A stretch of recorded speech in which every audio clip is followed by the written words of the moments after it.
like to call the member of I think it's the really interesting. meeting of the Finance and Budget Committee to order Again? for November 14th. And we'll start with roll call. Committee Member McMillan? Here. Councilmember Nguyen? Here. Councilmember Newsma? Here. Committee Member Rikus? Here. And Chair Livingston? Here. And I believe online was going to be Councilmember Burns, but doesn't look like that he is logged in yet. So, but we'll get going with the,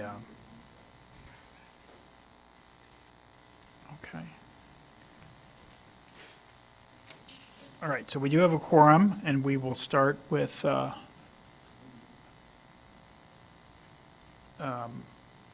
public comment. I know that Mr. Kennedy has a brief presentation that we're not ready to.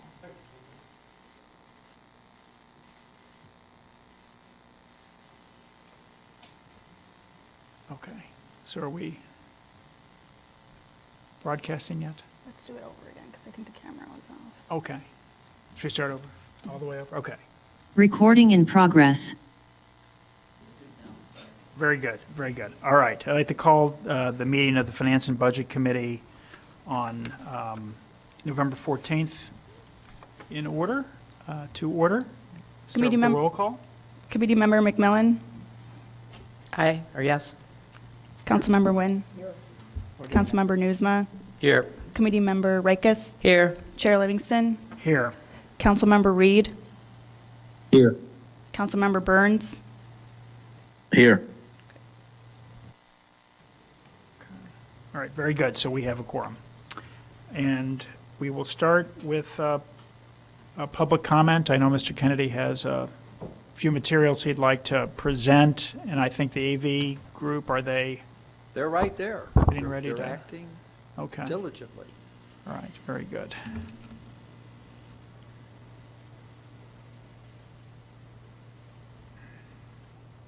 think I've got it.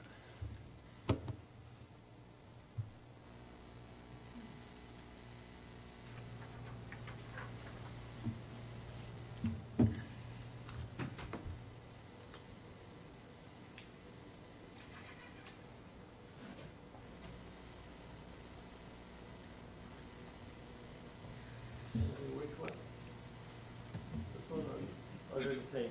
Or there's just one, right? Yeah, the larger one, remember we ran into the same problem before. Gotcha.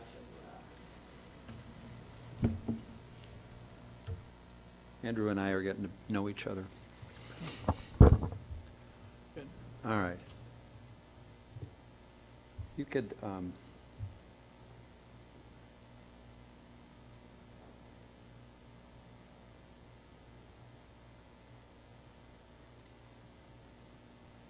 Andrew?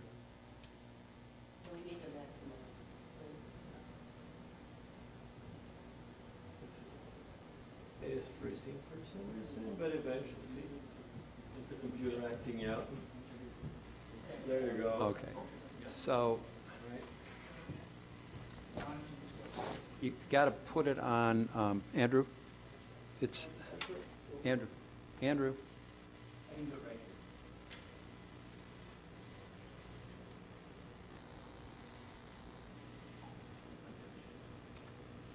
Not the slideshow. No, no, the one next to it, that one. That's easier. All right, good. All right, so what we're going to talk about tonight are two different ways we can keep taxes from going up, maybe even reduce them. One is reducing expenses, okay?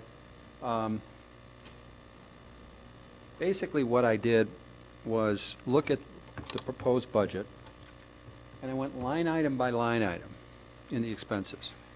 And I looked at the actual in both 21 and 22, because that's the only real bedrock we have.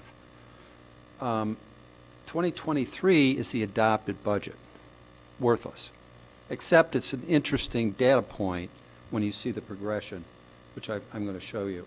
So I was looking at 21 and 22 actual, and then saying, is 2024 proposed reasonable? Is it within, 20%, 30%? And what I found was 95 line items totaling about $10 million, 1% of the budget. That's the progression. From 2021 active, went up 20%, then it went up 37%, then it went up, proposed 41% from the prior year.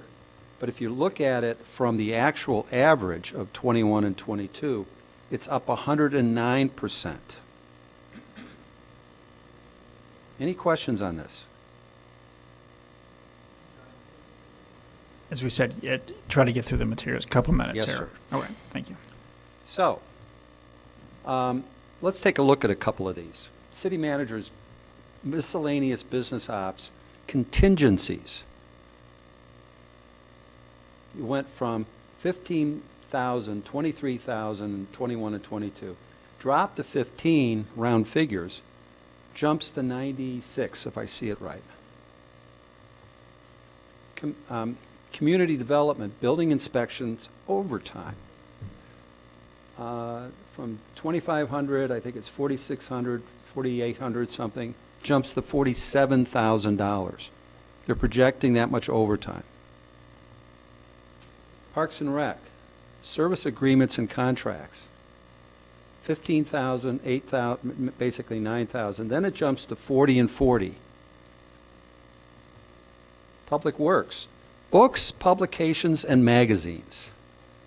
What are we doing with that number? You got 366 in 21, 3155 in 22, 400 proposed in 23, and jumps to 22. Let's look at a couple of overall categories. Seasonal employment, which is a line item in probably most of the departments. As you can see, it's $193, $219, or actually probably $195,000, $219,000, jumps to $1,200,000. And what I did was that's 500% over the average. If you just give it a 36% increase, you can retain $1 million, you know, I think it's is that $1 million? I can't read it there. Basically, you still have a 20%, 36% increase, but you save a lot of money. Now, there could very well be a real reason behind this. In other words, And John, an I'll give you explanation. till 2 minutes, okay? 2 minutes. Thank you. Service agreements, similar situation. Training and travel, 100%. What would a reasonable increase look like? This is the overall potential savings that I found, and just ballparking things. You still have a 20% increase over the average 21, 22, but you're picking up almost $4,300 or $4,300,000, enough to keep the tax rates down. Let's look at where all this surplus goes. Growth of the cash balance over time is this. These are the 17% reserves the city has allocated. What I can understand is, all right, so if you got 17% reserves from second quarter of this year, $68 million, you got another $26 million of unallocated ARPA funds, and you're left with $56 million. And what are they? Why are we holding on to an extra $56 million? The council and this committee owe residents an investigation into why these unreasonable budget increases in cash surpluses exist. There's no reason for a tax increase. Thank you. Thank you very much. Any questions? What's your name again? John Kennedy. John. Kennedy. Anything? Okay, thank you. Thank you. We'll get into some of those points.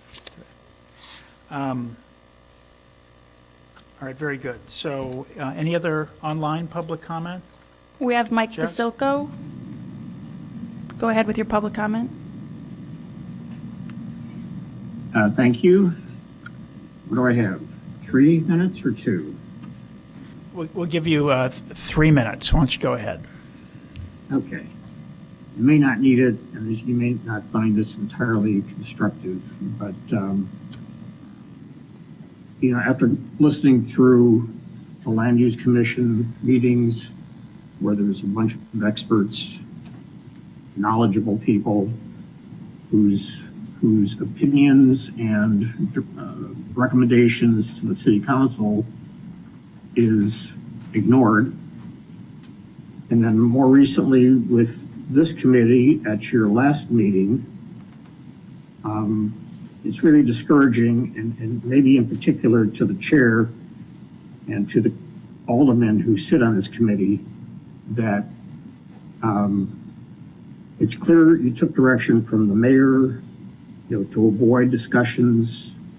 There should have been a lot more discussions within this committee regarding the budget. And there should have been a lot more conversation in this committee regarding this water fee increase that you were scheduled to discuss at length, and then you got cut off from that. And then the budget came up, and you think that the Finance and Budget Committee would actually make recommendations regarding the budget rather than listening to a dog and pony show presented by Hitesh and Clayton. And Clayton pulls out his magic dollar bill and shows you how it's broken down into different segments. And then tonight, you'll get another dog and pony show, and you'll be asked to basically rubber stamp it. I expected a lot more from this committee. I was impressed up to a certain point with its leadership until it folded. And, do I have videotape of the mayor saying something to you? No, but it's too coincidental how that all worked. And it's really getting pretty disturbing, some would say disgusting, to see these committees where there are important people on your committee. There are people, and I'm not talking about the aldermen, by the way. There are people who actually know what they're doing on your committee, and the chair I know knows what he's doing. But when your opinions are pushed aside and, there's going to be a water rate increase, whether you say so or not, there's going to be a budget increase, whether you say so or not, a tax increase, whether you say so or not, and people like John Kennedy, who I find to be a fairly brilliant person who actually still uses something called logic. It's like people like that go through all that effort to make a presentation, and I'm sure the council members on this committee and elsewhere will just kind of push it to the side. The council members who are there, just start paying attention to the people who are knowledgeable. You don't want to listen to somebody like me who just bitches and complains most of the time, but don't. But there are people actually knowledgeable in the community, some of them sitting on this committee. You should listen to them and try to avoid being strong-armed by the mayor or by Northwestern or other deep pockets in Evanston. So I noticed you have a change in your goals. Maybe it's no longer going to be the budget committee. Maybe it's just going to be whatever the mayor wants committee. Okay. But Mike, your dropping- time is up, Mike. So gave you longer than I said. So thank you Well, I for hope your you take it to heart, comments. David, because, personally, I think you let us down. Thank you. All right. Any more public comment? No more virtually. Okay. I see Councilmember Burns has his hand raised. Sure. Councilmember Burns, if you'd like to add something now.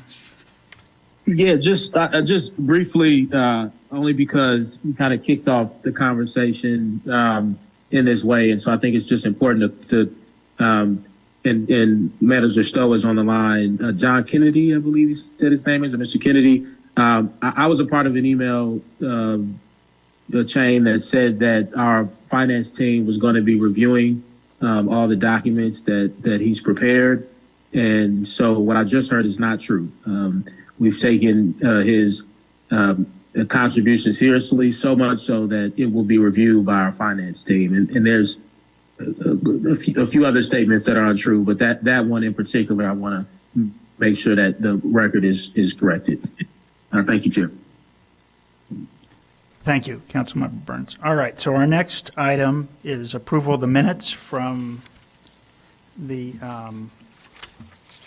So moved. I move approval of the October 10th Finance and Budget Committee minutes.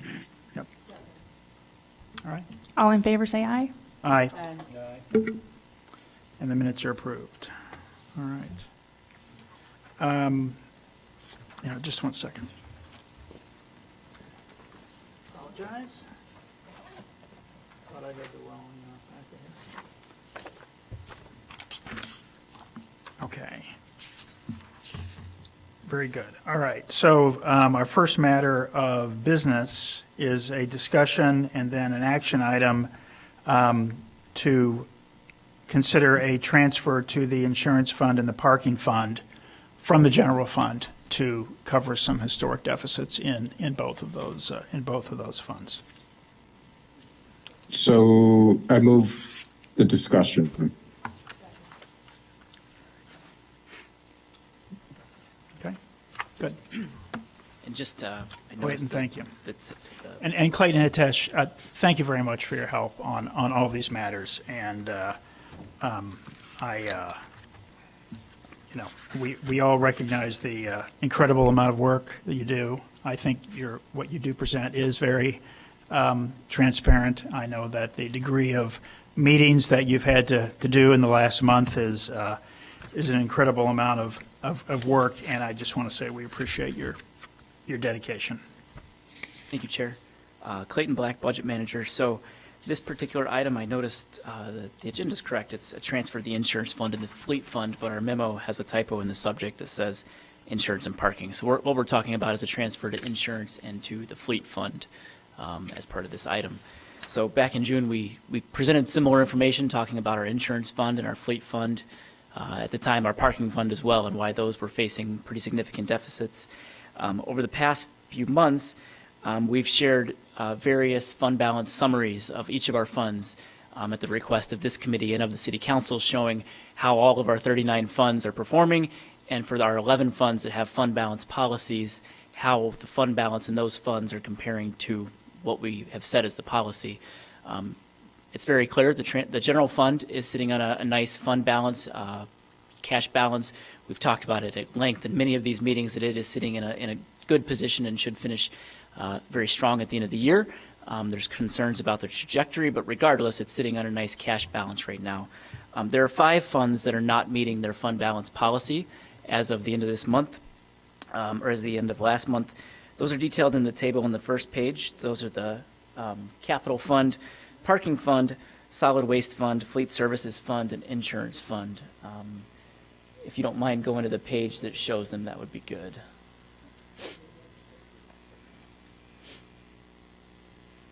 So this is the table, and as you can see, all 5 of these funds are not meeting their fund balance policy. Our insurance fund has not met policy for several years now. It's currently sitting at about $3.2 million less than it should. Our fleet services fund finished 2022 with a cash balance of with a fund balance of just $343,000. It finished with a negative cash balance. Bless you. And it's currently sitting at a negative $1.9 million cash balance. The reason for this, inflation, vehicle parts, fuel, all have contributed to increased costs for our fleet. Salary increases, we pay for fleet employees out of this fund, and it's an internal service fund, so the only revenue that our fleet fund receives is revenue from other funds. There's no dedicated tax or fee or revenue. It's just simply a transfer from those funds to this fund, and it's sitting in a negative cash balance. Now, there is a difference between cash balance and fund balance. In both insurance and in fleet, the fund balance is better off than the cash balance. In fleet in particular, it's a big disparity because inventory, fleet inventory, is recognized as part of the cash balance. So it's been taken out of cash, but it's still sitting as part of the fund balance. But you can't spend car parts as as money. So that's why you see that big difference there between cash and fund balance. Both of these, if they finish in this position at the end of the year, it'll not look great for our auditors. We've talked about the insurance fund many times. It's on a good trajectory, but it still needs help in order to get corrected. And so as part of this item, we're proposing that we correct those two fund balance deficits. The other three we're concerned with, but not nearly as much as these first two we talked about. So these are the solid waste fund. We're only slightly below policy there. There's an increase to rates up for consideration that would correct this fund balance deficit. In the parking fund, we've really been helped by ARPA. This fund balance deficit is much better off. There's a positive cash balance of $1.7 million. It's not quite meeting the 16.6% policy, but it's still a strong enough position that we're not as concerned about it. The capital fund, we're obviously concerned about. So this month it did dip below. The fund balance is now in a net deficit. So we're sitting at negative $800,000 in fund balance and capital, mainly because we haven't issued bonds over 21 or 22, given the current environment. But again, we're not here to talk about bonds as part of this presentation, so we're focused on insurance and fleet. Oh, sure. How do we get that $6.4 million put down? Zoom in if you don't mind, Mike. So the last column is showing the excess or deficit over policy. When we talk about... So what two numbers? Add up to that. It's the current fund balance and then the required fund balance. It's Yeah. the delta So if you between the take two. the- It's the, the sum... yeah, Yes. yeah. We're Yes. negative 800 and the required is 5.6. We're sitting at negative 800. Yes. Thank you, Chair. And in the insurance and fleet fund, you look at cash because, again, as I said, there's assets within the fleet fund. In the insurance fund, there's outstanding claims that are recognized in the fund balance as well. So we look at cash whenever we talk about those funds. Happy to answer any questions. So which ones are you recommending then? Just At this time, just the fleet and the insurance fund. The only, we can, do you want to talk to me? And sorry, just if people can remember to put the microphones on, not only for our benefit, but Sorry these about meetings that. are recorded. Yeah, no problem. Yeah, I was just asking about the capital because it had such a big, I would say that we have talked at several meetings about issuing bonds to this committee, and we haven't moved those forward yet, which puts us at this negative fund balance. Those are going to come back, and the options at that point will be general fund reserves, issue bonds, line of credit. Those aren't quite in play yet, but those would be the options that would come into play. And yeah, Clayton is right. I mean, when we talk about CIP, it's the big discussion. We might need a separate meeting. Obviously, we have talked about the bond, timing, what rate. And one thing you would note is why we are not that concerned right now is because it's carrying cash balance. So we owe some big money to the IDOT for the work done.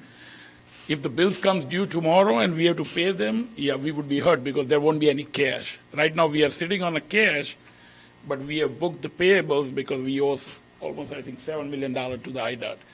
But yes, and so that's why kind of every month I touch base with Lara that, okay, do you know about the IDOT invoices? So we are, be prepared for the cash available in the CIP fund. So that's the only reason. Why we are concerned about, as Clayton mentioned, in the fleet fund, I cannot consider the fund balance. I have to look the cash balance because $1 million of inventory, the parts and all that, we cannot kind of liquidate those things. So I have to look at the cash balance. And I think I mentioned it to the council last night too, that a couple of times the auditors mentioned this because these are the internal service fund, the fleet fund and insurance. And they say, okay, you have a general fund balance at a decent level, but you have a continuous deficit balance. Insurance fund has been in deficit for many years, I think. Fleet fund, just a couple of years in the last many years. But insurance fund, yeah, if you look at last 5 years, it has a negative balance. So, and we are not asking for the whole thing. I think we have a range. If you go to the second page, Mike, okay, so the fleet fund, we are talking about around 1.9 million to cover that deficit. And in the insurance fund, the first one, up. We're talking about 1.5 to 3 million because the negative is $3 million. So we thought that, yeah, we can give you a range and whatever the amount you would like to recommend to the city council for that. and we have the cash from the general fund Yes. to fund this. Yes. have a question. I went through the budget line by line also, and it looks as though our insurance costs are skyrocketing. Is that part of what's going on with the fund? I mean, you have increases in there anywhere from like 12 to 46% over a 2-year period. I took the opportunity to call my employer and ask him about what our increases had been at U.S. Bank, 5% and 5% the last two years. So, Are you talking about the health insurance? sorry? Are you talking about the health insurance? Because Yeah, and is that what that insurance is related to, that So fund? yeah, our health insurance has only gone up. I mean, HMO is even less than 5%. The PPO is around 5% for the last many Right. years since we are a part of the group. Yeah, my The- question is, why are we projecting That's one such reason large you might see that increases? because, like, suppose when we started the budgeting and we had provided for 25 positions plus some of the vacant position, and the health insurance is already budgeted for those people. The new positions plus some of the vacant positions. Yeah, I went through and sort of did the delta on that. It didn't come to Right. anything But like that. But I can assure you, this committee, and I think I mentioned it to the council too yesterday, that our health insurance has gone up by 5% Right. only. So are you going to go back and kind of sharpen your pencil on those budget items? I mean, we'll have to, here's the one thing, like suppose that 16 positions, which looks like going forward, so we have insurance for them budgeted at our PPO level, you know. And then we have some of the positions we are going to hold vacant, I think. Yeah. So obviously we have to. Yeah, I would just encourage you to take a second look at those items because some of them are astronomical. So, Mr. in Deser, terms of increases. what about property insurance and liability insurance? Those numbers are certainly skyrocketing. I mean, the premium, Yeah. I mean, and I think, Yeah. again, I mentioned it to the council, our insurance premium for workers' comp and general liability, 5 years back, around 600,000. Now it's more than double. And I have a meeting tomorrow, so I'll come to know the bad news for the 24 premium. Right. But So what property insurance items and are in excess. the insurance fund? Insurance fund has 3 items. The big component is what health insurance, general liability, and workers' comp. Also, isn't there a historical reason why the insurance fund was negative? Weren't there some unreimbursed expenses from years ago? Many years, I mean, I don't know how many years back, we had one big claim, the legal fees, which was paid out for some James Park legal suit in the amount of $5 million. So I think that created deficit there. Besides, there were some claims, some big legal fees, and if you want to like say, okay, we didn't budget enough, even though we knew the history, because this fund was getting money from general fund, and if we go based on the actual result, general fund would be in a bad shape. So, but yes. I think the point is the insurance fund has been in deficit for some time. Yes. You've mentioned it. There was some historical reasons, some historical unpaid claims that left a deficit in the insurance fund. And I think we now have an opportunity, given what are currently excess reserves in the general fund, to clean up what should have been cleaned up And you would, a if you couple look years at the ago. audit report, you're right, you would see the auditors note about it, that insurance fund is carrying the deficit, and they ask for a kind of management response, and I would always say that, okay, I'll bring up with the city council this thing to bring it in a positive territory. I'm saying, Anyone have their hand Yeah. up online? I can't tell. could we go back to that, to the chart, please? I just want to make sure I'm understanding the numbers correctly. And doing some quick math, for the first 1, 2, 3 lines, the excess or deficit is the difference between the current fund balance and the required fund balance. Except yes, I'm sorry, it's a little different in fleet fund where we are looking at the cash balance. Exactly. Because of the inventory. So Okay. That's Okay, the that's the explanation, because we can't take car parts to the bank. Yes, absolutely. All right, thank you. Mr. Sy, could you also go through the reasons for what created the deficit in fleet as I mean, well? fleet fund, I mean, obviously the higher cost of parts, the labor, wage increases, as Clayton mentioned, that we have a few employees who work as a mechanics and all that. Their salaries are charged to the fleet fund. Fuel cost, one of the big reasons along with the parts. I mean, I face it in my personal thing whenever I go for service, it doubled post-COVID. So many of the services doubled. So yeah, that has created this kind of thing. And particularly after COVID. And then, as I said, one time, even a couple of years back, the rating agency had one, I forgot which one, but they had raised this question that, okay, this is, and they know these things. This is the internal service fund. You have a fund balance in general fund, but deficit in insurance fund, you know. So I thought, okay, this would be a good time, considering the cash situation, that we kind of recommend this thing.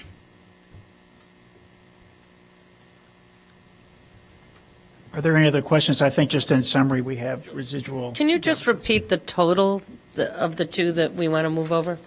So in first one, we are leaving it to the Finance and Budget Committee in Insurance Fund because, yeah, it's like over 3 million.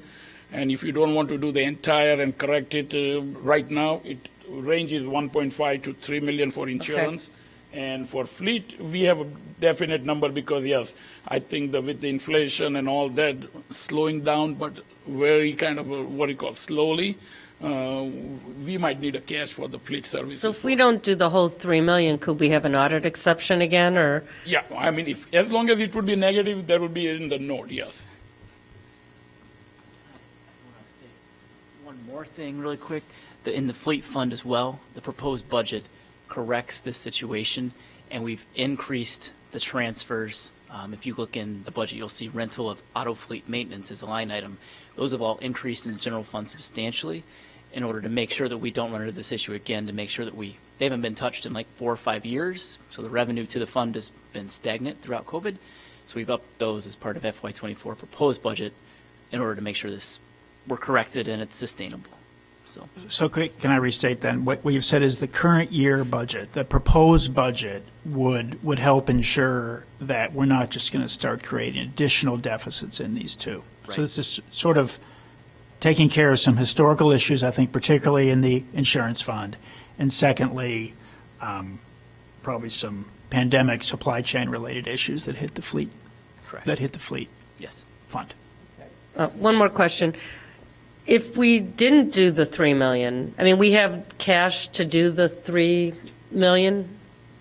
In the general fund reserve right now, we do. Okay. So what's your recommend? I mean, you're probably going to recommend 3 million, right? Anywhere number, but at least, yeah. That's why we kind of came into the range. The fund has been on a pretty positive trend because we've been settling some of our claims recently at lower than what we booked those claims at. So we've made some progress, and it's on a good trajectory. So we're good with anything in this range. And I would say this is not so much a use of cash. The cash has been spent. It's a matter of just shifting reserves. But it does take away from the current excess reserve balance in the general fund. Correct. To fix this. But I don't know what real. And I don't know technically if you would consider it excess reserves in the general fund, since ultimately it's. I think it's overstating what we view as excess in the general fund. So there any other questions? I mean, I personally think if we're going to fix it, we should fix it. Why leave $1.5 million deficit in the insurance fund? And again, a lot of this is history as to why it was there.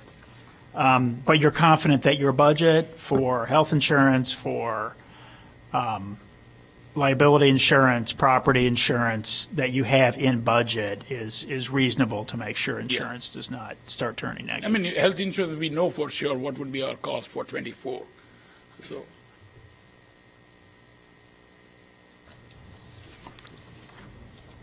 Right. Need to make a motion? Does anyone have? I guess the consideration would be to transfer $3 million to the insurance fund and $1.9 million to the fleet services fund to correct these deficits from the general fund. Okay. I'll second. Okay. Go ahead and vote on the issue. Committee Member McMillan? Aye. Councilmember Nguyen? Aye. Councilmember Newsma? Aye. Committee Member Rakes? Aye. Chair Livingston? Aye. Councilmember Reed? Aye. Councilmember Burns? Aye. Very good. Okay, so moving on to our next item. Sorry, I've gotten out of kilter here. So we've done insurance, we've done fund. Okay, capital improvement fund. know if we talk, that will be a bigger discussion at a later time about how we correct the deficit in that fund. I think we can all agree, given rates there are, to the degree there is a borrowing need, it should be sort of as little as possible, right? And I think nothing is immediate relative, so you might have some assumptions in the budget, but I think, correct me if I'm wrong, there is time for us to reassess in the first quarter and size any potential bond issuance at that time. Right. And in this environment, keep it as small as possible, but obviously we've been spending capital money, which has really just been provided by a loan from the general fund. Yes, so based on our discussion here and kind of input from the Finance Budget Committee, we are using general fund. I would start seeing the property tax money, second installment, I think sometime next week. So that would be a great relief. Obviously, the line of credit was mentioned, so we have kept that. It's going to be up for the renewal for 15 million. So in case, yes, we have some issues with the general fund or the IDOT bills come due and we have to make a huge payment along with IDOT, some of the other ongoing projects. So yeah, in that sense, yeah, I'm comfortable that I'll bring up something and hopefully by that time the rates are a little bit, kind of move downward and present some scenarios to the finance. Yes. How much are we earning on the interest for the deposits that we have in the bank, about approximately? In dollar or interest Dollars, rate? yeah. Dollar? As of September, our total income throughout all funds was 3.6 million. How much? 3.6 million. Okay. Yes. Just so the committee knows, Leslie and I are going to meet with Laura to go line item by line item on the CIP, just because we can't do it as a whole group, and then we'll report back to the group. But if you have, we're doing it, I think, December 5th. If you have any questions that you'd like us to bring to Laura, let us know. But it was very effective when David and I worked on the pension. We think having two of us and with open meetings. So if it's okay with the committee, we're going to, because that's a big line item on the budget. So. Please, yeah. And just to remind that Lara just presented to the council last night, I think the proposed plan has gone down, trimmed down version is less by 15 million or so. But Just, Hitesh, as a common practice, I was going through 2023 and 2024, and it seemed like items that you didn't get done, you just moved from 2023 to 2024? Some of those, yeah, and if they are going to do the projects, as I said, like. Right, but I guess what would be really helpful is to know how much got done, and so you're kind of inflating, or, what your needs are. If you keep $2.5 million on 2023 that you've budgeted for, and then you move it to 2024, you've kind of doubled what you've asked the public to fund, if that makes sense to you. No, but this is what the misconception. I'll tell you what is the real problem. Like suppose we talked about water intake project. The total cost is around 45 million. But in last 3 years, if I add up the total budgeted amount for that project, it would be around 73 million. So did we spend 70? Yeah, but some were the same item. So this is what happens. Okay. I mean, good point, and kind of, like suppose we budgeted there almost 25 million for this year in 23 that we will do the water intake project. But because of the weather and some of the other things, working with the contractors, the bulk of the work would be done now in 24. Yeah. So now again we are budgeting close to $20 million because only maybe few $1 million. Is that why you end up shrinking the budget, why we vote on that in 2023 when we're? Yes, when you see the amendment, and last time when we did the budget amendment and said, okay, we spend 45 million less. So I think that's what, some of the things Sherry and I will be talking about and what would help presentation-wise to sort of know where we are really. Absolutely. And in the budget amendment, if you open up the memo, you would see that we have explained in detail, like 2 main items were there, why our budget was less. ARPA. Obviously, the council set aside, and we thought that we would spend $25 million in ARPA, and obviously there is a time limit that by 24 we have to spend or at least commit. It didn't happen. And under the accounting rules, I have to go by that, so we could spend only $1 million or $2 million in ARPA. So suddenly it now carried forward to the next year. Got it. I mean, there's a lot of projects on there, so that's the thing we want to talk to Laura is what is really reasonable? What are we really going to do? And if not, it'd be better to take it off now. Yep. Because all that happens then is you're either bonding or you're increasing taxes and you're taking, We're not bonding. I mean, here's the thing, I mean. If you inflate the budget to As do a that. staff, I mean, I'm not the policy maker, right? We take the directions from the council. We Right. take the direction. Understood.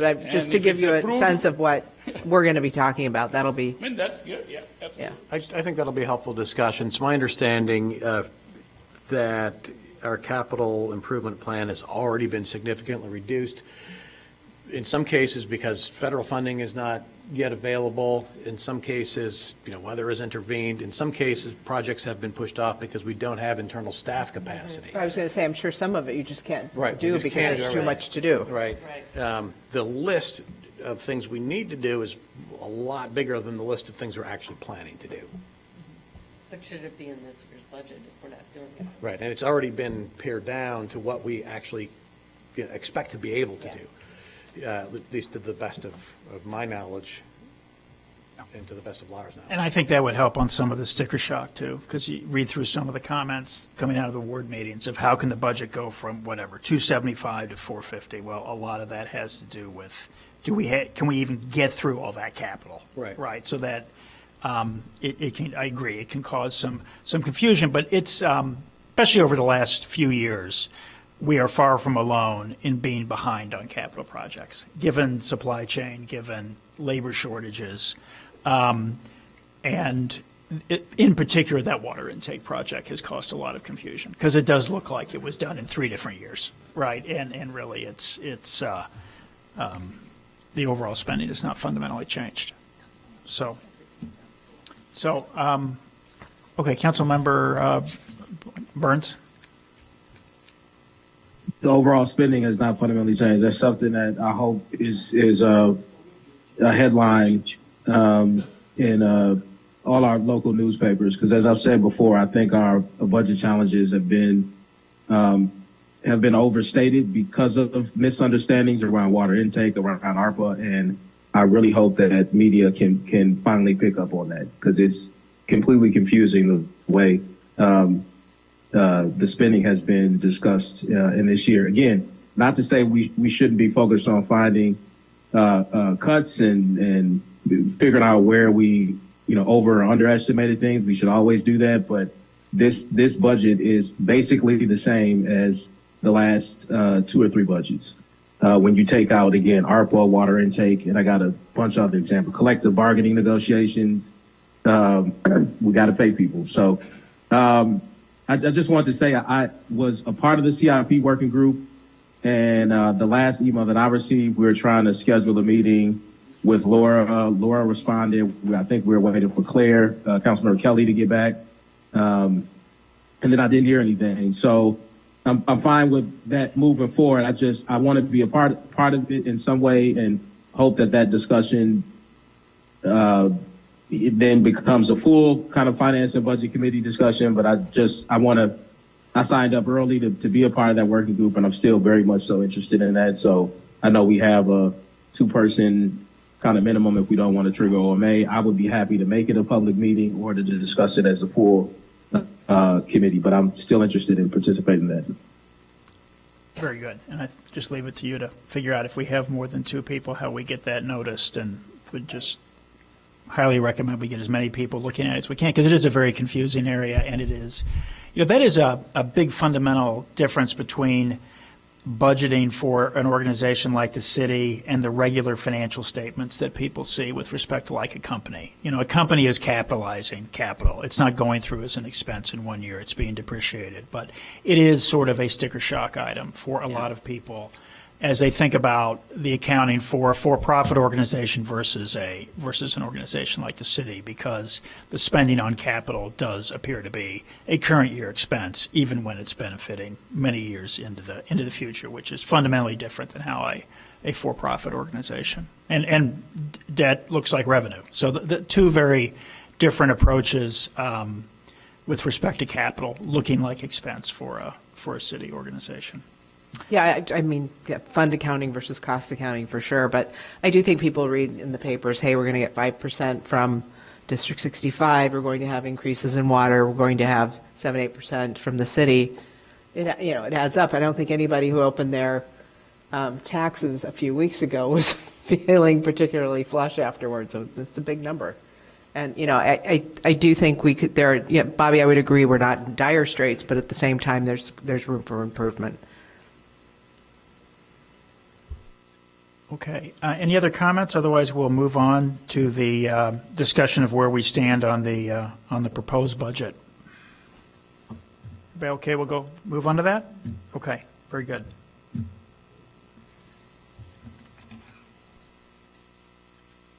All right, we've put together just a few slides. This is the same presentation that the City Council saw last night, the same top 10 kind of where we stand, but it sort of frames where we are in the budget process. So this shows our calendar. Last night we had introduction of budget ordinances at the City Council.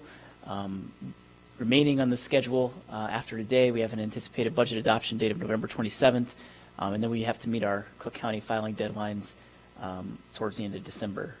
On the next slide, you can see we spent a lot of time talking about these last night, so we won't spend quite as much time today. I know the City Council had a lot of great discussion around the vacancy rate. Our proposed budget proposed a 2% vacancy rate.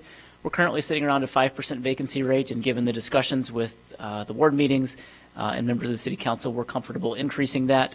I don't think the City Council made a motion to formally amend the ordinance or amend this rate as part of yesterday's meeting, but we're comfortable with the increase there. We didn't, which is why I want to pause here. What was your takeaway from the meeting last night? There were some of us who said 4, some of us said 3.5, and my quick mental math put us at averaging out about 3 and 3.75.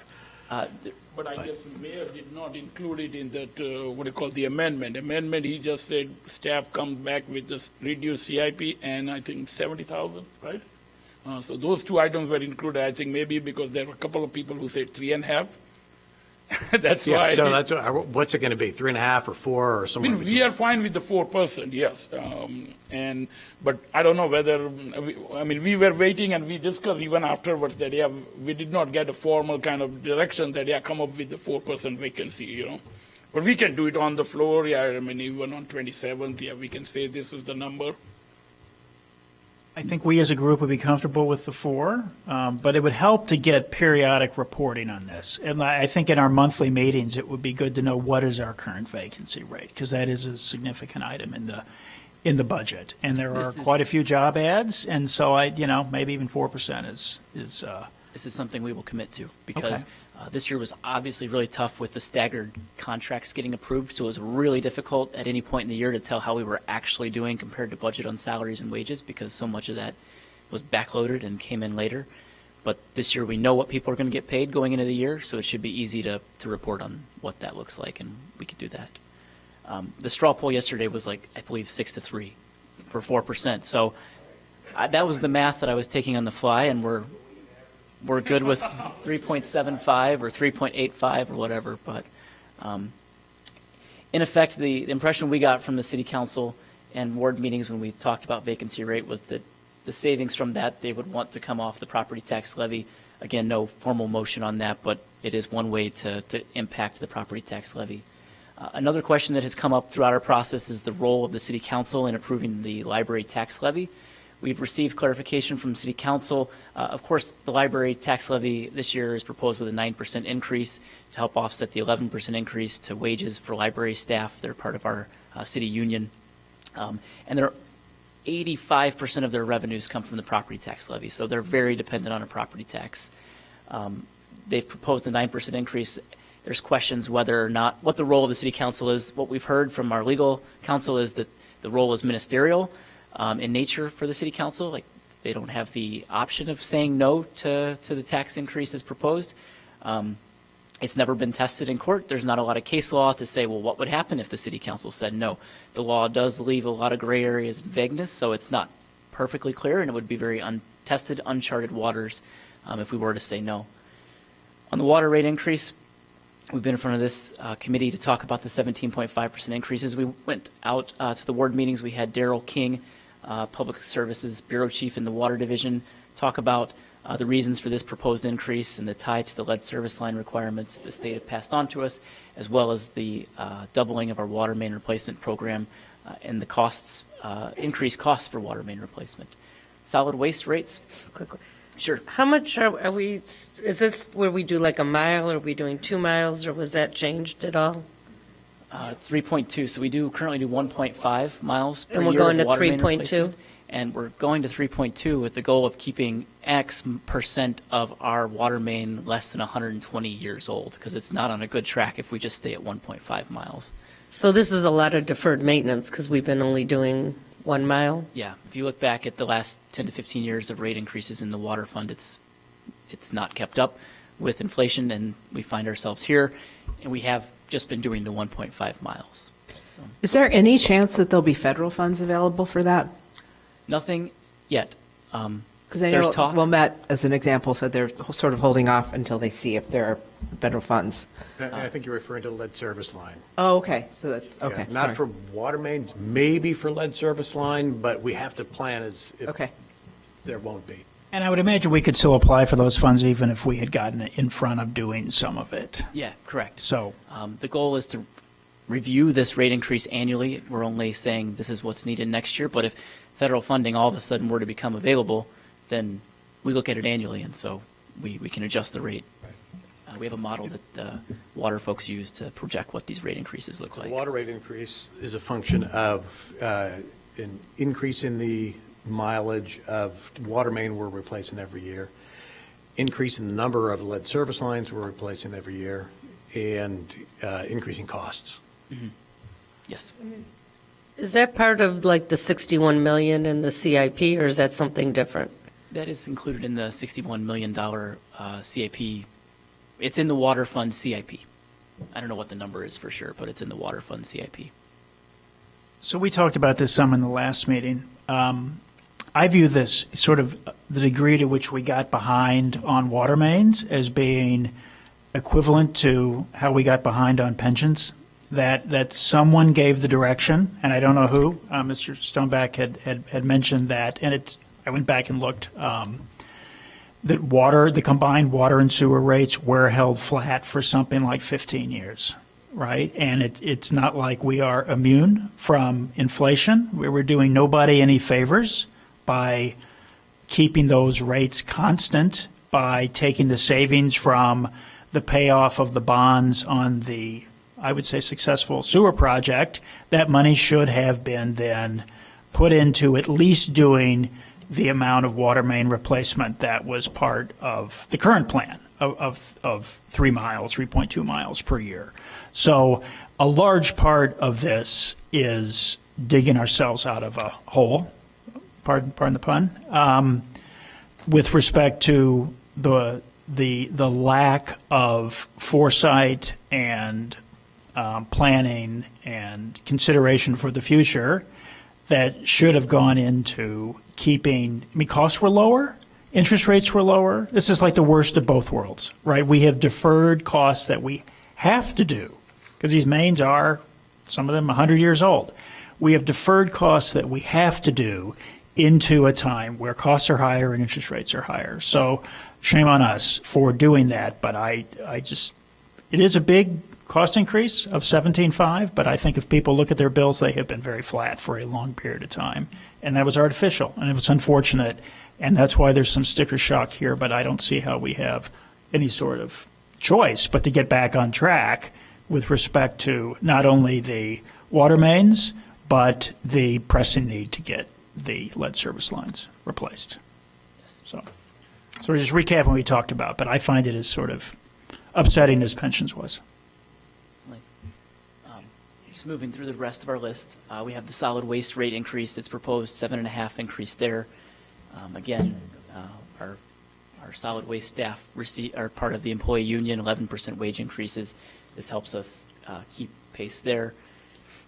On the other slide, we have the capital improvement program. As Hitesh mentioned earlier, Laura presented a CIP last night that was 15 million. It went from 111 million to 95 million or 96 million, I believe.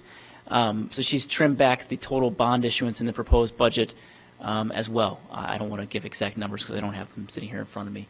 But the City Council did amend our budget to incorporate that reduced CIP into our current proposed budget. So we will make those changes to our ordinance, and they'll be reflected in the ordinance that goes to City Council at the November 27th meeting. Bonds, we include this here. It's going to come back for discussion after the first of the year. We have to figure out how to pay for our capital projects. But note that approving the budget doesn't authorize GO bond issuances or capital project contracts.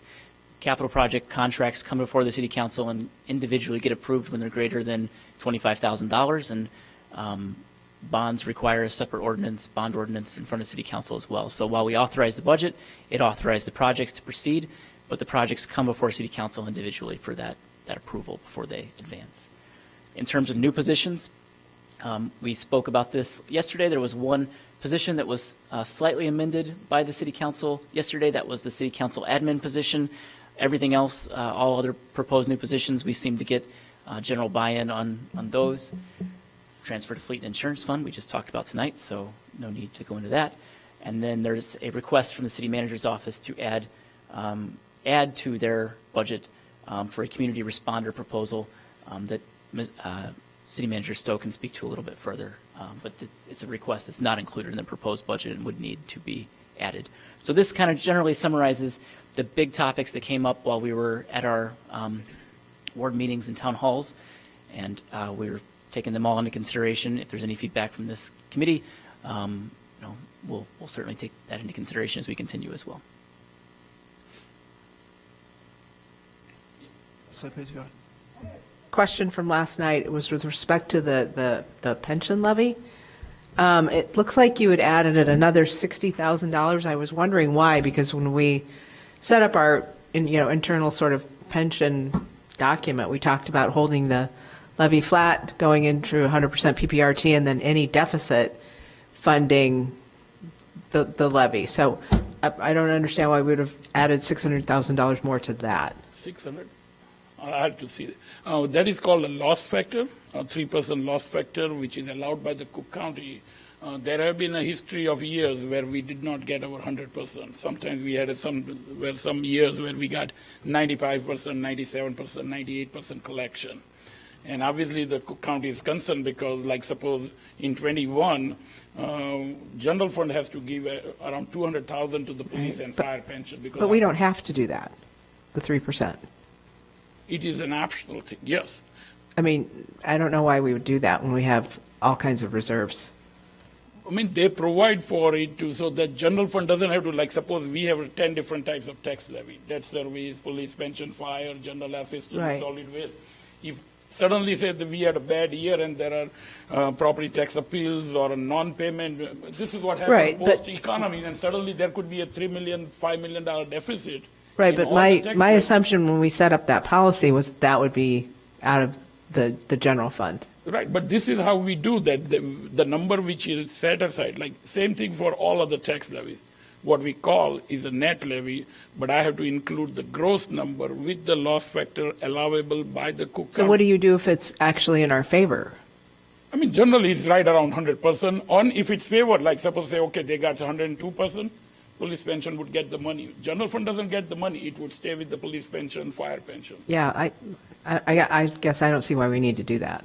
I mean, it's and most communities do the loss factor so that, yeah. And we had a very few, like particularly after 2008, there were times when we got upper 90s, 96%, 98%. Yeah. So there was a shortage, and I think that one fund would be the general fund to make up for all the deficit.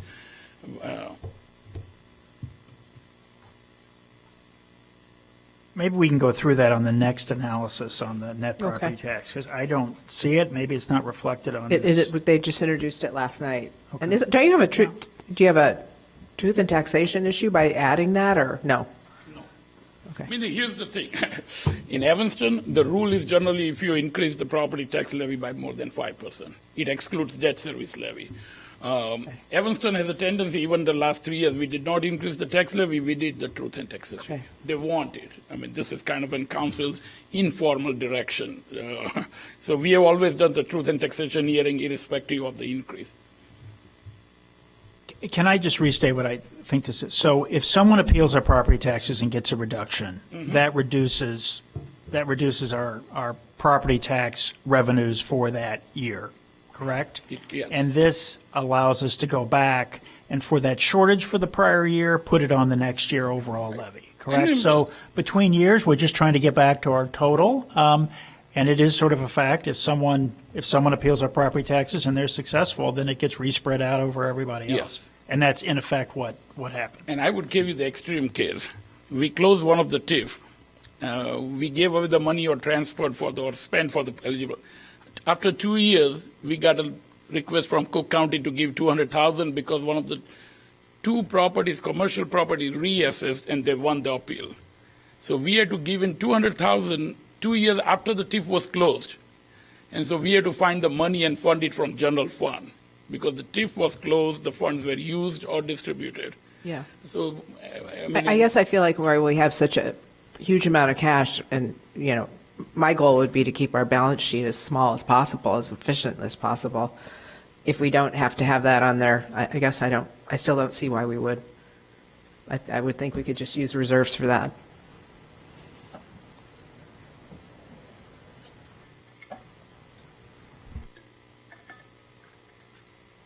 Okay, so I think we'll get into the next point is on property taxes. So, but I think what we don't have here is sort of a revision to the general fund, right? The like multi-year analysis where with the changes that you now have, it's reflected.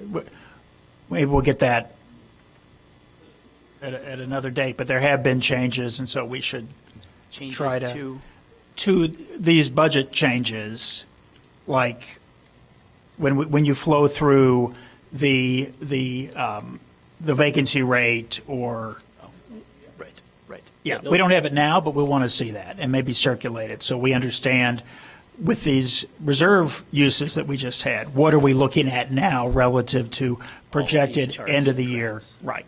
Projected end of the year fund balances, but also our most current view on the budget.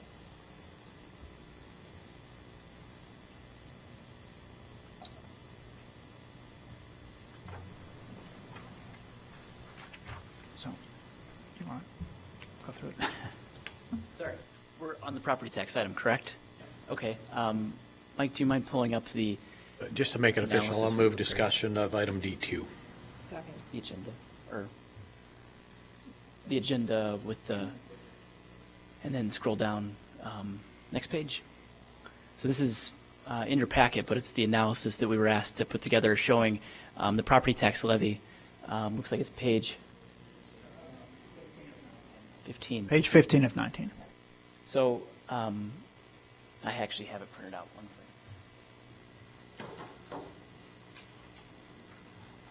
All right, so this shows that the changes in the property tax levy over time going back to FY 2013. Chair Livingston asked us to put this together to show sort of where there's been increases and how it's compared to the general fund actual expenses. So this table shows back in FY 2013, the property tax levy was 14% of general fund expenses. As part of our proposed budget, and as you said, this doesn't include the reduction due to vacancy rate, it represents 9%. During the current year, the property tax levy represents exactly half of what it represented back in 2013 in terms of covering general fund expenses. So I think this shows that over time, cities, while expenses have gone up, the amount of those expenses covered by the property tax has steadily decreased. And as part of this proposed budget, by the time we reduce it for the vacancy rate, we would be back down, around the 8%, 7 to 8% of general fund expenses. We can answer any questions or go through any property tax levy information as well if we want to, if there's questions about the levy in general. So I think this is a really important point. And of course, the city council makes the decisions relative to spending priorities, right? But if you look at going back to fiscal year 13 through through fiscal year 23, the general fund spending here would have gone up by almost 4% per year. And that includes a couple of high inflation years over the last couple, but up about 4%. And our property tax total growth has been up about 2.75% average growth rate over that period of time.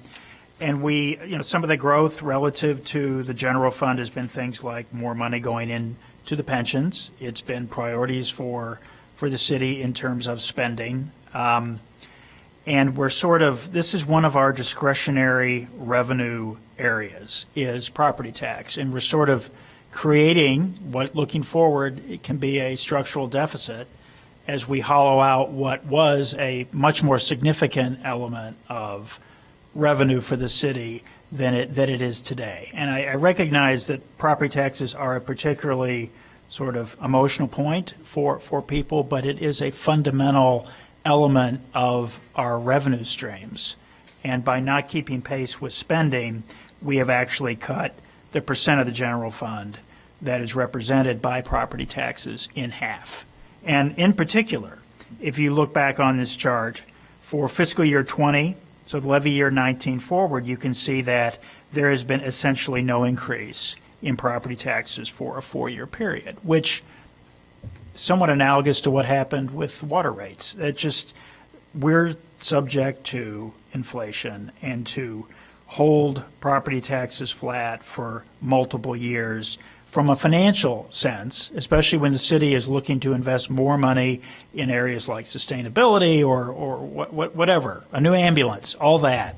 The money has to come from somewhere, and why I think we would all like to see it less than inflation, holding property taxes in effect at zero for 4 years is just, in my view, not sustainable, even though we all recognize that given the way Illinois funds itself, particularly the schools, property taxes are a big number for people's budgets. But it's just not viable. It is half of what it used to be, and some degree of increase has to happen over, if ideally some point for next year, but it's not sustainable to freeze property taxes, regardless of people's, I think, desires and what people expect of government in Evanston. So, sort of my thought on what this is. Can you just explain the change in levy percentage? How do you calculate that? It's the year-over-year change in the total levy. So you can see for FY24, it's the 7.9%. It's compared to last year, so it's a proposed change to the tax levy of last year of 7.8%. You can see the 2 zeros before that for 22 and 23 when the levy was held flat. So it's a 0% increase. You said 4 years. So it's 1%, If we look at 0%. from 19 to 20 to 21 to 22, it's a, it went up from 19 to 20, but we're basically at the same level, a few $100,000, $600,000 higher than we were in 2020. So, do you remember the dynamic behind the 11% increase in the 19 levy in 2020? Hitesh, would you remember? That was a big increase. The one difference you right away, I see $1.5 million in debt service.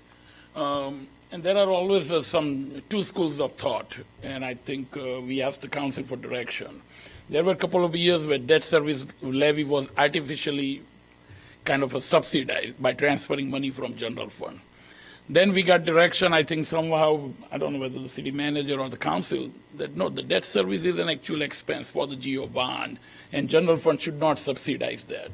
So then, I think for the last 3 or 4 years, we are giving the actual debt service out and we levy for that. But I just see the difference here. It was 10.8 in 2018, and it went up to 12.5. And the police fire pension, yeah, right there.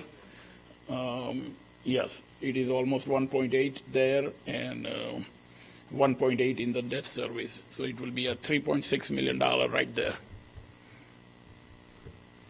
Thank you.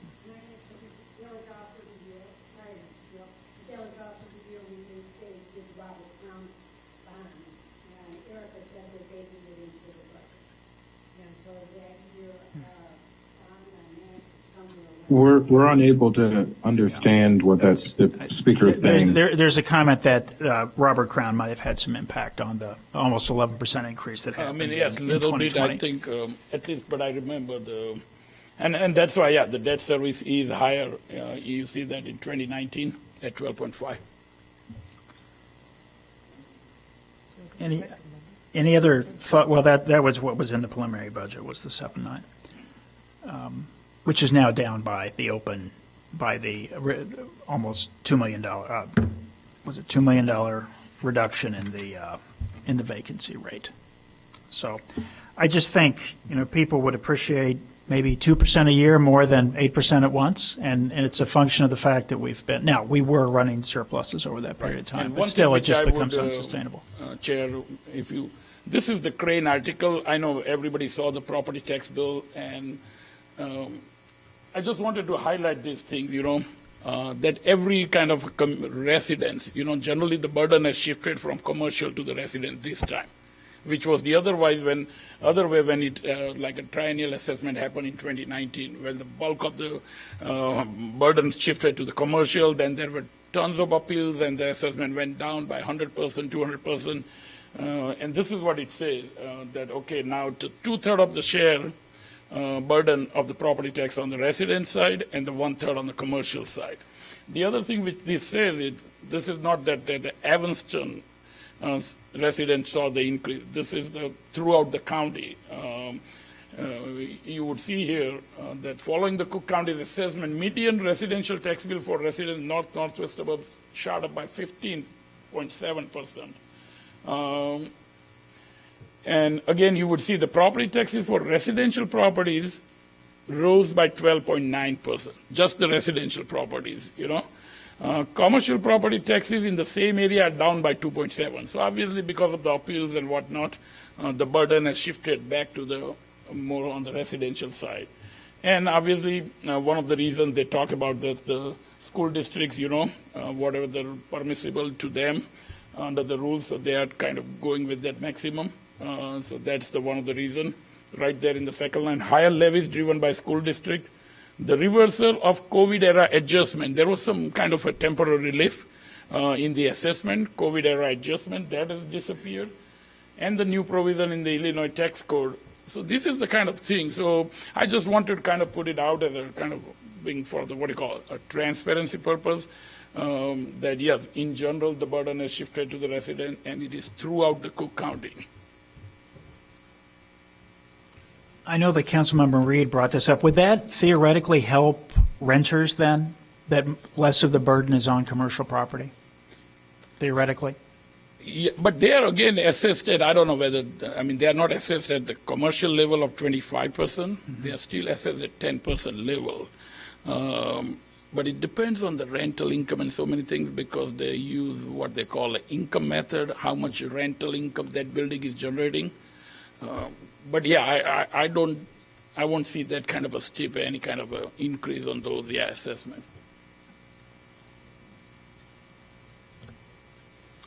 So I think this is just for background for the council members. As you continue to assess, is any level of property tax increase acceptable? But look, we are running in deficit. I'm anxious to get your revised view of what our surplus is for this year, what it will be as you make changes to the budget in the next couple of years. But we are running deficits, and if we don't adjust property taxes to some degree, it's only going to bring forward the date that we're going to we will have exhausted our excess reserves. So it's sort of somewhat artificial if we don't at least have some degree of property tax increase, but I understand the sensitivity. So anybody else have a comment on that? I think it's a good analysis. Councilmember Burns?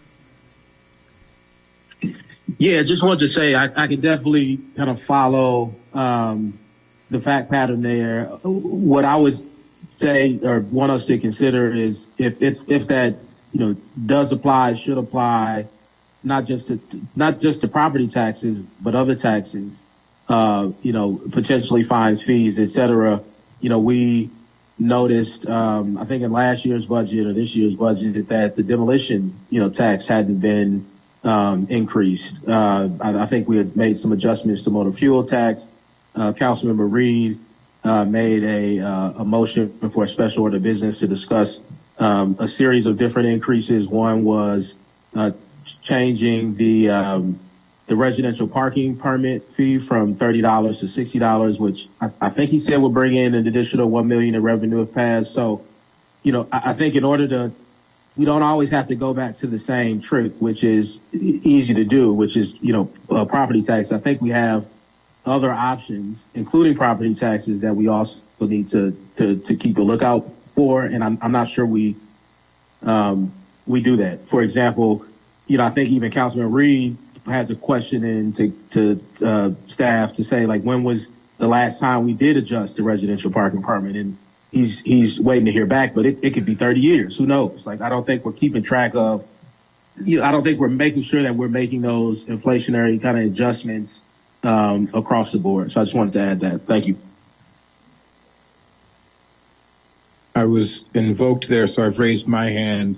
And I'll just note, Clayton, Mr. Black made during conversation we had, made a keen, gave me a keen insight that there are communities that have all of their, or many of their fees and fines in one ordinance, and that allows, that makes it easier for the council to go back and look at all of their fees and fines in context and decide whether or not, some merit increase or not. And I think, whether we organize that in our code in that manner, or whether we codify it in that manner, or whether we just create a list of all of our fees and fines and allow the council to review them on a regular basis, I think that work needs to be done. And maybe that would be even a useful exercise for this committee over the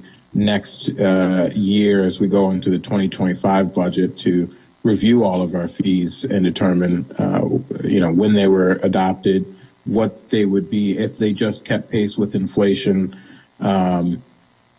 and what impact on the budget that might have. Thank you.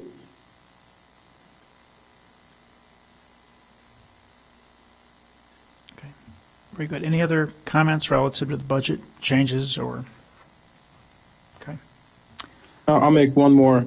Sorry. In that, I also think it would be prudent for this committee to, over the next year, we haven't had discussions about revenue, or I don't think we've had. I don't think we've had enough discussion. I can't say we haven't had any, but I don't think we've had enough discussion about identifying new sources of revenue for the city to, especially, hopefully sources of revenue that don't disproportionately fall on the backs of our taxpayers. But I think that would be, again, that's not 2024 budget. It's kind of short timing for that, but over the next year, I hope we can prioritize that. And it's a good time to move on to goals, I think, because that's number 4 for next year. And I agree. It's sort of, the way that I view the role of this committee, we have always a budget discussion going on now. It's hard to make real-time changes to the budget. Our real value, I think, is being able to have discussions throughout the year on complex subjects like pensioner forecasting, like we spent a lot of time on last year, and try to make substantive change that is then reflected in the subsequent year's budget. Because these, you can't think of and adopt something in 2 weeks. You can think of or analyze and adopt something in 6 months. And so that's what I view as the primary point of this committee, is to do the in-depth work that is hard to do in real time when you have a budget in front of you. So I thought I would just recap. We did come up with some degree of goals. So goals is our next discussion. I wanted to go over briefly, we did have focus areas of work and where we made progress and where we didn't make progress. So I'm on goals for consideration and a recap of 23. We had a goal to improve the presentation and timeliness of financial updates to the council. I think there might be some more work to do here, but the council members would have to assess, is what they're getting at the council what they need, or is there still work to do relative to that? Yes, there is still work to do. Okay. It's not difficult work. I think we can get there fairly quickly, but this is something that we spent some time on a while back, maybe a year ago, and got distracted with other stuff, and I'd like to come back to this conversation at some point. Okay. But I do want to thank Hitesh, because we did do that one where you do more of a summary for us every month, so. Yes, absolutely, and we are open to anything. We have made few changes, added some charts too. Yeah, we just want to make it transparent and more easily understandable. And then on number 2, I think we did do work because I like now we have better visibility for what's going on within the current year and also a long-term projection model looking at what in particular the general fund is projected to do over the next couple of years. More to do, but we have a framework now, and I feel like I have better visibility with what our projections of individual revenue items, or at least by major class of revenue and major class of expense are. So hopefully everybody's getting better information relative to what our near-term future looks like. So I would give us a, I don't know, a B+ on that one. Pension, that was our big thing for last year, and I think we did a good job on that overall, and that took a lot of work. It took a lot of working with Foster and Foster relative to projections and making sure that the end result of that was something that would be possible, and how we would back that up with sort of an automatic adjustment to property taxes in the event that we don't have adequate general fund reserves. Debt planning, this is something that is a big thing for next year. I still feel like we didn't make a lot of progress relative to debt planning, and let's focus on that next year, so we'll get to the new goals in a minute. And then finally, capital budgeting is another thing where we need to make, that'll be a big focus for the current year. So moving on to the next page, this we did circulate this to everyone, and I know we're supposed to post goals, and I can re-summarize these in a way, but here was sort of the group's input relative to what we thought some target focus areas and goals were in 2024. And these are not in any particular order, but the first one being benchmarking. This comes up a lot. You did something relative to property taxes, but beyond that, what are areas that we really want to have a good data set of benchmark data so we know where we are relative to other similar communities' debt levels, property tax levels, other major taxes, pension funding, staffing levels. That really starts with, I think we all have to agree what those peer communities are. And Hitesh and Jason, maybe you can think about what you would recommend that those. I'm sorry, I meant Clayton, not Jason. Sorry. What those peer communities are, but and then what we start benchmarking and how we get that data, because I think all of us can look at it. Well, what's Oak Park look like, or what does Glenview look like? Well, let's get a data set of the 15 communities, or however many communities it is. I would say it's not 100, it's not 5, it's probably something like. What are our peer communities, and then how do we dedicate some resources to say how do we want to benchmark ourselves against them in certain areas? So that's the first one. Yep. In my industry, there's a centralized group that does the benchmarking. Is there anything for municipalities and governments that does the benchmarking so we don't have to reinvent the wheel? What we can do is they don't call benchmarking, but there's always some survey initiated by one community, and then it is sent out to like our chapter called IGFOA, Illinois Government Finance, and they ask for that, okay, what is your tax rate? Do you charge for real estate transport tax? What is your rate? So yeah, we could kind of go to the IGFOA and share those resources, and that would give some benchmarking right there. Because I know at least there are 5-6 emails in a year about these kind of surveys, about the tax rate. And sometimes you have to participate to get the results, so I would encourage us to participate. Yeah. And their financials are visible too. But right, ideally we could just go to data that's already been compiled for us. Sometimes you're right, yes. I mean, more and obviously the community is now trying to be transparent. So if you go to their website, go to their budget book, the audit report, you would get sometimes, most of the times. But sometimes it doesn't give that kind of a peer-to-peer kind of apple-to-apple comparison, particularly in debt per capita. Yeah, there is much behind that story, so we have to kind of dig into that.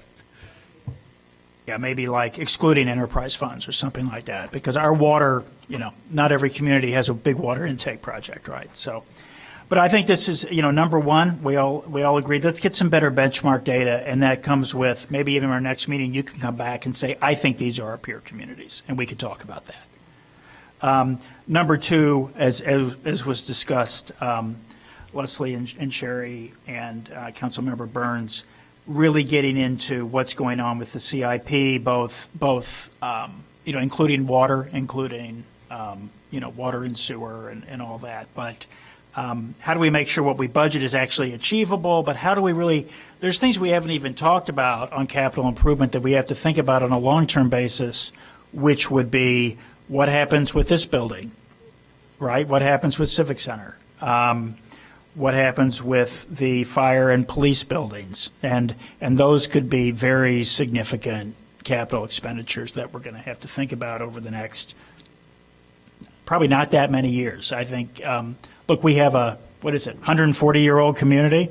A lot of our infrastructure is at least 100 years old, and it's wearing out, and you can make arguments about maintenance over a period of time, but we sort of are where we are. So how do we think about, not just for next year, but over the next 5 years, what we really think our capital improvement needs are going to be, and then how do we fund them, which really goes into the next point of debt planning. How do we take that capital plan and try to estimate what debt is maturing, what debt do we think we're going to have to issue, obviously as little as possible, but how do we take the results of the CIP and put that into a debt forecast? So we have more of an idea of, we think we need to, we'll likely need to issue 30 million of bonds next year and 40 million the year after, but this much is maturing, and how do we benchmark that relative to our tax base or whatever it might be. So, I mean, debt is part of any organization like ours'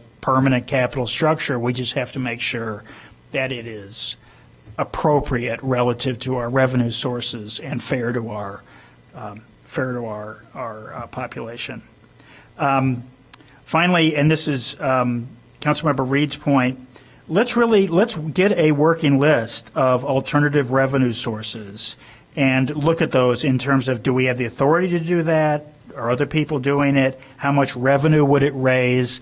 Let's think about that throughout the year, so that next year, if there are 3 or 4 items that we think are highly actionable, they can be built into the budget, and we could have built the infrastructure to actually get the revenue start with the next year's budget. So I think that's an excellent point, and we'll add fees to that. Let's re-benchmark our fees. So how do we look for alternative revenue sources, and how do we think about fees? And then while the pension work, on a funding level, at least we have a plan. It sounds like, and I think Councilmember Kelly brought this up. It's a great point. Let's get a periodic update from the pension boards and understand where the funding is. And I think maybe the best time for that is something like February and September. We meet with them and understand, are we on track? How do we think our asset returns have been? I would say getting an update on where police are relative to their consolidation, the state fund, which I think there'll be some further clarity from the courts later this or early next year. But we want to try to understand throughout the year, and not 6 months after the year, what's our funding position. And we can get some rough estimates, but it'd be good, I think, to have more of a iterative conversation with the pension boards about funding and any issues that they're seeing. So that's what I think the group. I circulated this to everyone. Are there any other comments relative to? There was. So Councilmember Kelly also, she had a recommendation which I think is part of debt planning and forecasting, because she suggested that we try to have a range of debt reduction over the next few years. And I guess my view is, especially with large capital projects, we would like to see debt go down. Let's see if that's possible, right? And down relative to what? In absolute dollars, or relative to some sort of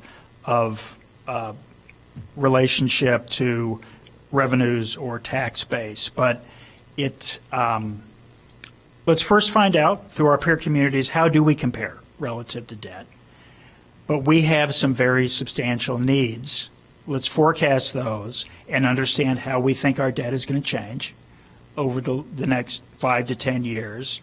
And if that, depending on that result, obviously we want debt to be as little as possible. I think we're entering a period where if we have to deal with all these capital projects, it could likely go up. But let's forecast it and understand what the implications are and then try to figure out how we're going to manage to a capital plan that we can afford.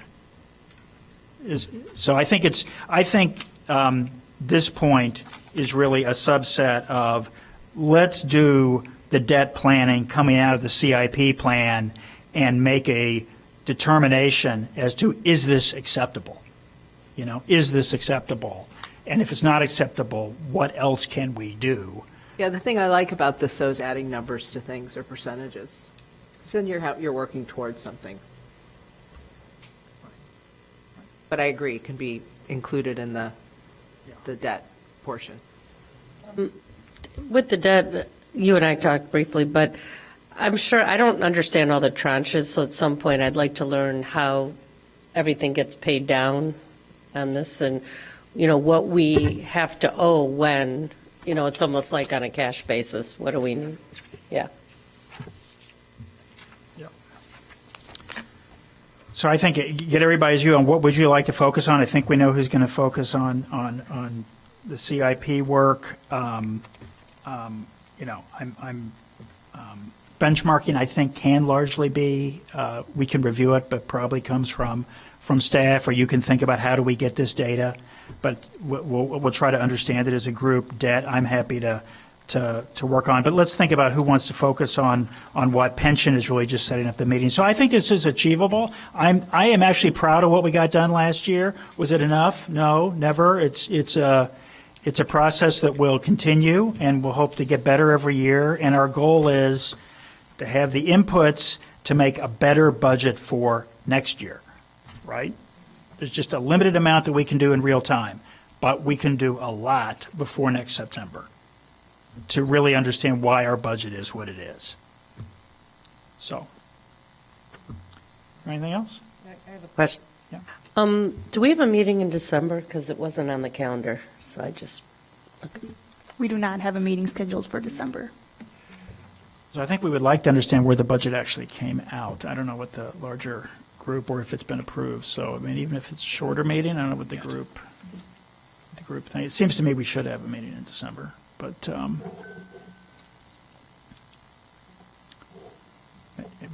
maybe we can take that. I mean, we could talk about it, but we could, Leslie and I are meeting early December. We could maybe just have a meeting just on CIP to go through a lot of the information. So maybe Hitesh and Clayton could come back on the feasibility of doing it. It seems like we should do that, and we should understand, are there any open items on budget at that time? And where do we really think we're ending our reserves at the end of this year and going into next year, given the budget that was approved? So I think at a minimum, we want to go over what is the hopefully approved budget by that time, but what does it really mean relative to what you think, how we're going to end 23?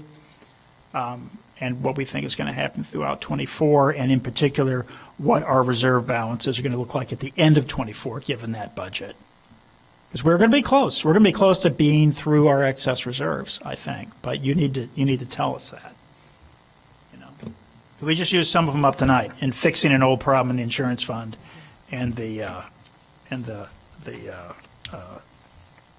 facilities or whatever, the motor. Fleet services.